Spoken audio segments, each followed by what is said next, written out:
ಹಳೆಯದಾದ ಹರಿದ ಬ್ಯಾಂಕ್ ನೋಟುಗಳನ್ನು ಆರ್ಬಿಐ ಏನು ಮಾಡುತ್ತೆ? ಭಾರತವು ವಾರ್ಷಿಕವಾಗಿ ಎಷ್ಟು ಟನ್ ಬ್ಯಾಂಕ್ ನೋಟು ಚೂರುಗಳನ್ನು ಉತ್ಪಾದಿಸುತ್ತದೆ?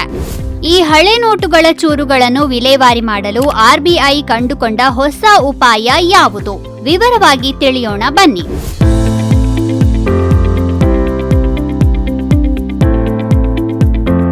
ಭಾರತೀಯ ರಿಸರ್ವ್ ಬ್ಯಾಂಕ್ ಹಸಿರು ಭವಿಷ್ಯದತ್ತ ತಿರುಗುತ್ತಿದೆ. ಬ್ಯಾಂಕ್ಗೂ ಹಸಿರು ಭವಿಷ್ಯಕ್ಕೂ ಏನಪ್ಪ ಸಂಬಂಧ ಅಂತ ಕೇಳ್ತೀರಾ? ಹೇಳ್ತೇವೆ ಕೇಳಿ. ಪ್ರತಿ ವರ್ಷ ಭಾರತವು ಸುಮಾರು 15,000 ಟನ್ಗಳಷ್ಟು ಹಳೆ ನೋಟುಗಳ ಚೂರುಗಳಿಂದ ಮಾಡಿದ ಬ್ರಿಕೆಟ್ಗಳನ್ನು ಅಂದ್ರೆ ಇಟ್ಟಿಗೆಯಂತಹ ರಚನೆಯನ್ನ ಉತ್ಪಾದಿಸುತ್ತದೆ. ಏನಿದು ಬ್ರಿಕೆಟ್?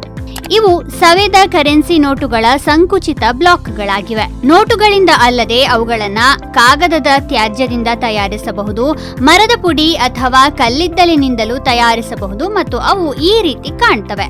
ಭಾರತದಲ್ಲಿ ಕೃಷಿ ತ್ಯಾಜ್ಯದಿಂದ ಉತ್ಪತ್ತಿಯಾಗುವ ಬ್ರಿಕೆಟ್ಗಳನ್ನು ಸಾಮಾನ್ಯವಾಗಿ ಅಡುಗೆಗೆ, ಬೆಳಕಿಗೆ ಮತ್ತು ಬಿಸಿ ಮಾಡಲು ಬಳಸಲಾಗುತ್ತದೆ. ಅವು ಕಲ್ಲಿದ್ದಲಿಗಿಂತ ಹೆಚ್ಚು ಕೈಗೆಟುಕುವವುಗಳಾಗಿವೆ, ಕಡಿಮೆ ಬೂದಿಯನ್ನು ಉತ್ಪಾದಿಸುತ್ತವೆ, ಕಡಿಮೆ ಮಾಲಿನ್ಯವನ್ನು ಉಂಟು ಮಾಡುತ್ತವೆ ಮತ್ತು ಸಂಗ್ರಹಿಸಲು ಮತ್ತು ಸಾಗಿಸಲು ಸುಲಭವಾಗಿವೆ. ಹೆಚ್ಚಾಗಿ ಅವು ಕೈಗಾರಿಕಾ ಬಾಯ್ಲರ್ಗಳಲ್ಲಿ ಇಂಧನವಾಗಿ ಕಾರ್ಯನಿರ್ವಹಿಸುತ್ತವೆ. ಆದಾಗ್ಯೂ ಕರೆನ್ಸಿ ನೋಟುಗಳ ಚೂರುಗಳಿಂದ ಮಾಡಿದ ಇಟ್ಟಿಗೆಗಳು ಈ ಬಳಕೆಗಳಿಗೆ ಸೂಕ್ತವಲ್ಲ. ಹಾಗಾಗಿ ಇಲ್ಲಿಯವರೆಗೆ ಇವು ಹೆಚ್ಚಾಗಿ ಲ್ಯಾಂಡ್ ಫಿಲ್ಗಳಲ್ಲಿ ಸೇರಿವೆ ಅಥವಾ ಸುಡಲ್ಪಟ್ಟಿವೆ. ಈ ಎರಡೂ ವಿಧಾನಗಳು ಪರಿಸರಕ್ಕೆ ಹಾನಿಕಾರಕವಾಗಿವೆ. ವಿಶೇಷವಾಗಿ ಭದ್ರತಾ ದಾರಗಳು, ವಿಶೇಷ ನಾರುಗಳು ಮತ್ತು ಶಾಯಿಗಳನ್ನು ಒಳಗೊಂಡಿರುವ ನೋಟುಗಳ ರಾಸಾಯನಿಕ ಲೇಪಿತ ಸ್ವರೂಪ ಅವುಗಳನ್ನು ಹಾನಿಕರವನ್ನಾಗಿಸುತ್ತದೆ. ಬಿಬಿಸಿ ವರದಿಯ ಪ್ರಕಾರ 2016ರಲ್ಲಿ ನೋಟು ಅಮಾನ್ಯೀಕರಣದ ನಂತರ ಭಾರತವು 20 ಬಿಲಿಯನ್ ಅವಧಿ ಮೀರಿದ ಬ್ಯಾಂಕ್ ನೋಟುಗಳನ್ನು ವಿಲೇವಾರಿ ಮಾಡಬೇಕಾಯಿತು. ಆದ್ದರಿಂದ ತನ್ನ ಇತ್ತೀಚಿನ ವಾರ್ಷಿಕ ವರದಿಯಲ್ಲಿ ಆರ್ಬಿಐ ಈ ತ್ಯಾಜ್ಯವನ್ನು ಪಾರ್ಟಿಕಲ್ ಬೋರ್ಡ್ಗಳಾಗಿ ಪರಿವರ್ತಿಸುವ ಹೊಸ ಯೋಜನೆಯನ್ನು ಅನಾವರಣಗೊಳಿಸಿದೆ. ಪಾರ್ಟಿಕಲ್ ಬೋರ್ಡ್ ಅಂದರೆ ಪೀಠೋಪಕರಣಗಳು ಮತ್ತು ನಿರ್ಮಾಣ ಕಾರ್ಯದಲ್ಲಿ ಸಾಮಾನ್ಯವಾಗಿ ಬಳಸುವ ಮರದ ವಸ್ತುಗಳಿಂದ ಮಾಡಲ್ಪಟ್ಟ ಬೋರ್ಡ್ಗಳು. Institute of wood science and technology ನಡೆಸಿದ ಅಧ್ಯಯನದ ಆಧಾರದಲ್ಲಿ ಈ ಕರೆನ್ಸಿ ಬ್ರಿಕೆಟ್ಗಳನ್ನು ಮರದ ಕಣಗಳ ಬದಲಿಗೆ ಬಳಸಿಕೊಂಡು ಪಾರ್ಟಿಕಲ್ ಬೋರ್ಡ್ಗಳನ್ನು ತಯಾರಿಸಲು ತಾಂತ್ರಿಕವಾಗಿ ಮತ್ತು ರಚನಾತ್ಮಕವಾಗಿ ಬಳಸಬಹುದು ಅಂತ ಆರ್ಬಿಐ ದೃಢಪಡಿಸಿದೆ. ಫಲಿತಾಂಶಗಳು ಅಗತ್ಯವಿರುವ ಎಲ್ಲಾ ಗುಣಮಟ್ಟದ ಮಾನದಂಡಗಳನ್ನು ಪೂರೈಸಿವೆ. ಇದರ ಪರಿಣಾಮವಾಗಿ ಈ ಬ್ರಿಕೆಟ್ಗಳನ್ನು ಸಂಗ್ರಹಿಸಬಹುದಾದ ಮತ್ತು ಪಾರ್ಟಿಕಲ್ ಬೋರ್ಡ್ ಉತ್ಪಾದನೆಯಲ್ಲಿ ಮರಕ್ಕೆ ಭಾಗಶಃ ಬದಲಿಯಾಗಿ ಅವುಗಳನ್ನು ಬಳಸಬಹುದಾದ ತಯಾರಕರನ್ನು ಎಂಪ್ಯಾನಲಿಂಗ್ ಮಾಡುವ ಪ್ರಕ್ರಿಯೆಯನ್ನು ಆರ್ಬಿಐ ಪ್ರಾರಂಭಿಸಿದೆ. ಈ ಕ್ರಮವು ಬ್ಯಾಂಕ್ ನೋಟು ವಿಲೇವಾರಿಯ ಪರಿಸರ ಪರಿಣಾಮವನ್ನು ಗಮನಾರ್ಹವಾಗಿ ಕಡಿಮೆ ಮಾಡುತ್ತದೆ. ಹಾಗೆಯೇ ಉತ್ಪಾದನೆಯಲ್ಲಿ ಮರದ ಅಗತ್ಯವನ್ನು ಕಡಿತಗೊಳಿಸುತ್ತದೆ ಎಂದು ನಿರೀಕ್ಷಿಸಲಾಗಿದೆ. ಈ ಉಪಕ್ರಮವು ಆರ್ಬಿಐನ ಕರೆನ್ಸಿ ನಿರ್ವಹಣಾ ಇಲಾಖೆಯ ಅಡಿಯಲ್ಲಿ ಬರುವ ವಿಶಾಲವಾದ ಕಾರ್ಯಸೂಚಿಯ ಭಾಗವಾಗಿದೆ. ಕೇಂದ್ರ ಬ್ಯಾಂಕ್ ಕರೆನ್ಸಿ ಕಾರ್ಯಾಚರಣೆಗಳಲ್ಲಿ ಸುಸ್ಥಿರತೆ ಮತ್ತು ಆಧುನೀಕರಣಕ್ಕೆ ಒತ್ತು ನೀಡುತ್ತಿದೆ. ಕರೆನ್ಸಿ ನಿರ್ವಹಣಾ ವ್ಯವಸ್ಥೆಯನ್ನು ಮರುವಿನ್ಯಾಸಗೊಳಿಸುವುದು ಮತ್ತು ಸ್ವಯಂಚಾಲಿತಗೊಳಿಸುವುದನ್ನು ಒಳಗೊಂಡ ದೊಡ್ಡ ಪ್ರಮಾಣದ ಪ್ರಯತ್ನವಾದ ಸ-ಮುದ್ರಾ ಯೋಜನೆಯನ್ನು ಕಾರ್ಯಗತಗೊಳಿಸಲು ಸಹ ಇದು ಯೋಜಿಸಿದೆ. ಇದರಲ್ಲಿ ಶುದ್ಧ ನೋಟು ಚಲಾವಣೆಯನ್ನು ಸುಧಾರಿಸುವುದು, ಬ್ಯಾಂಕುಗಳಲ್ಲಿ ನೋಟು ವಿಂಗಡಣೆ ಯಂತ್ರಗಳನ್ನು ಪ್ರಮಾಣೀಕರಿಸುವುದು, ಹೆಚ್ಚಿನ ಪ್ರಕ್ರಿಯೆ ದಕ್ಷತೆ ಮತ್ತು ಪರಿಸರ ಜವಾಬ್ದಾರಿಯನ್ನು ಖಚಿತಪಡಿಸುವುದು ಸೇರಿವೆ. ಜಾಗತಿಕವಾಗಿ ಆರ್ಬಿಐನ ವಿಧಾನವು ಸಾಂಪ್ರದಾಯಿಕ ವಿಧಾನಗಳಿಂದ ನಿರ್ಗಮನವನ್ನು ಸೂಚಿಸುತ್ತದೆ. ಹೆಚ್ಚಿನ ಕೇಂದ್ರ ಬ್ಯಾಂಕ್ಗಳು ಇನ್ನೂ ಕೂಡ ದಹನ ಅಥವಾ ನೋಟುಗಳ ಚೂರುಗಳನ್ನು ಲ್ಯಾಂಡ್ ಫಿಲ್ಗಳಿಗೆ ಎಸೆಯುವುದನ್ನು ಅವಲಂಬಿಸಿವೆ. ಇದು ಮಣ್ಣು ಮತ್ತು ಗಾಳಿಯಲ್ಲಿ ಹಾನಿಕಾರಕ ಅಂಶಗಳನ್ನು ಬಿಡುಗಡೆ ಮಾಡುತ್ತದೆ.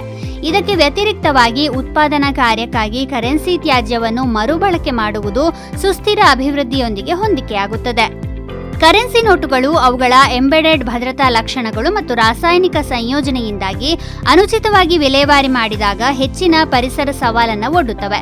ಪಾರ್ಟಿಕಲ್ ಬೋರ್ಡ್ಗಳಲ್ಲಿ ಅವುಗಳನ್ನು ಮರುಬಳಕೆ ಮಾಡುವ ಮೂಲಕ ಭಾರತವು ತ್ಯಾಜ್ಯವನ್ನು ಕಡಿಮೆ ಮಾಡುವುದಲ್ಲದೆ ಪರಿಸರ ಪರಿಹಾರಗಳಿಗೆ ಹಣಕಾಸು ವ್ಯವಸ್ಥೆಗಳು ಹೇಗೆ ಕೊಡುಗೆ ನೀಡಬಹುದು ಎಂಬುದನ್ನು ಸಹ ಪ್ರದರ್ಶಿಸುತ್ತಿದೆ. ಭಾರತೀಯ ಮಾನದಂಡಗಳ ಬ್ಯೂರೋದ ಸಹಯೋಗದೊಂದಿಗೆ ದೇಶಾದ್ಯಂತ ನೋಟು ವಿಂಗಡಣೆ ಯಂತ್ರಗಳನ್ನು ಪ್ರಮಾಣೀಕರಿಸಲು ಪ್ರಯತ್ನಗಳನ್ನು ಮಾಡಲಾಗಿದೆ. ಇದು ದಕ್ಷತೆಯನ್ನು ಹೆಚ್ಚಿಸಿದೆ. ಫಿಟ್ ನೋಟುಗಳು ಮಾತ್ರ ಚಲಾವಣೆಯಾಗುತ್ತಿವೆ ಮತ್ತು ಕೊಳಕು ನೋಟುಗಳನ್ನು ಸರಿಯಾಗಿ ನಿರ್ವಹಿಸಲಾಗುತ್ತಿದೆ ಎಂಬುದನ್ನು ಈ ಯಂತ್ರಗಳು ಖಚಿತಪಡಿಸುತ್ತವೆ. ಚಲಾವಣೆಯ ವಿಷಯದಲ್ಲಿ 500 ರೂಪಾಯಿ ನೋಟುಗಳು ಭಾರತದಲ್ಲಿ ಅತ್ಯಂತ ಪ್ರಬಲವಾಗಿವೆ. ಇದು ಒಟ್ಟು ಮೌಲ್ಯದ 86%ದಷ್ಟಿದೆ. 2023-24ರಲ್ಲಿ ಪ್ರಾರಂಭಿಸಲಾದ 2000 ರೂಪಾಯಿ ನೋಟುಗಳ ಹಿಂಪಡೆಯುವಿಕೆ ಆ ಆರ್ಥಿಕ ವರ್ಷದಾದ್ಯಂತ ಮುಂದುವರಿಯಿತು ಮತ್ತು ಅವುಗಳಲ್ಲಿ 98%ಕ್ಕಿಂತ ಹೆಚ್ಚು ವ್ಯವಸ್ಥೆಗೆ ಮರಳಿದವು. ಪ್ರಸ್ತುತ 2000 ರೂಪಾಯಿ ನೋಟುಗಳನ್ನು ಆರ್ಬಿಐನ 19 ವಿತರಣಾ ಕಚೇರಿಗಳಲ್ಲಿ ವಿನಿಮಯ ಮಾಡಿಕೊಳ್ಳಬಹುದು ಅಥವಾ ಬ್ಯಾಂಕ್ ಖಾತೆಗಳಿಗೆ ಠೇವಣಿ ಇಡಲು ಇಂಡಿಯಾ ಪೋಸ್ಟ್ ಮೂಲಕ ಕಳುಹಿಸಬಹುದು. ಗಮನಾರ್ಹವಾಗಿ ಈಗ ಚಲಾವಣೆಯಲ್ಲಿರುವ ಒಟ್ಟು ಕರೆನ್ಸಿ ಹೆಚ್ಚಾಗಿದೆ, ವಿಶೇಷವಾಗಿ 100 ರೂಪಾಯಿ ಮತ್ತು 500 ರೂಪಾಯಿ ಮುಖಬೆಲೆಯ ನೋಟುಗಳಲ್ಲಿ. 10, 20 ರೂಪಾಯಿ ಮತ್ತು 50 ರೂಪಾಯಿಗಳಂತಹ ಕಡಿಮೆ ಮೌಲ್ಯದ ನೋಟುಗಳು ಒಟ್ಟು ಪರಿಮಾಣದ 31.7%ದಷ್ಟಿವೆ. ನಾಣ್ಯಗಳ ಚಲಾವಣೆಯು ಪರಿಮಾಣದಲ್ಲಿ 3.6% ಮತ್ತು ಮೌಲ್ಯದಲ್ಲಿ 9.6%ದಷ್ಟು ಹೆಚ್ಚಾಗಿದೆ. 1 ರೂಪಾಯಿ, 2 ರೂಪಾಯಿ ಮತ್ತು 5 ರೂಪಾಯಿ ನಾಣ್ಯಗಳು ಎರಡೂ ಮೆಟ್ರಿಕ್ಗಳಲ್ಲಿ ಪ್ರಾಬಲ್ಯ ಹೊಂದಿವೆ. ಸಂಕ್ಷಿಪ್ತವಾಗಿ ಹೇಳುವುದಾದರೆ ಆರ್ಬಿಐ ಕೇವಲ ಕರೆನ್ಸಿಯನ್ನ ನಿರ್ವಹಿಸ್ತಾ ಇಲ್ಲ, ಅದು ಹಣದ ಜೀವನ ಚಕ್ರವನ್ನ ಪುನರ್ವಿಮರ್ಶಿಸ್ತಾ ಇದೆ. ತ್ಯಾಜ್ಯವನ್ನು ಸಂಪನ್ಮೂಲಗಳಾಗಿ ಪರಿವರ್ತಿಸುವ ಮೂಲಕ ರಿಸರ್ವ್ ಬ್ಯಾಂಕ್ ತನ್ನ ಪರಿಸರ ಜವಾಬ್ದಾರಿಯನ್ನು ಮೆರೆಯುತ್ತಿದೆ. ಪಾರ್ಟಿಕಲ್ ಬೋರ್ಡ್ ತಯಾರಿಕೆಯಲ್ಲಿ ಬ್ಯಾಂಕ್ ನೋಟು ಚೂರುಗಳನ್ನು ಬಳಸುವ ಯೋಜನೆ ಆರ್ಬಿಐಗೆ ಒಂದು ಸಣ್ಣ ಹೆಜ್ಜೆಯಾಗಿರಬಹುದು, ಆದರೆ ಸುಸ್ಥಿರ ಹಣಕಾಸಿಗಾಗಿ ಇದೊಂದು ಮಹತ್ವದ ಕ್ರಮವಾಗಿದೆ.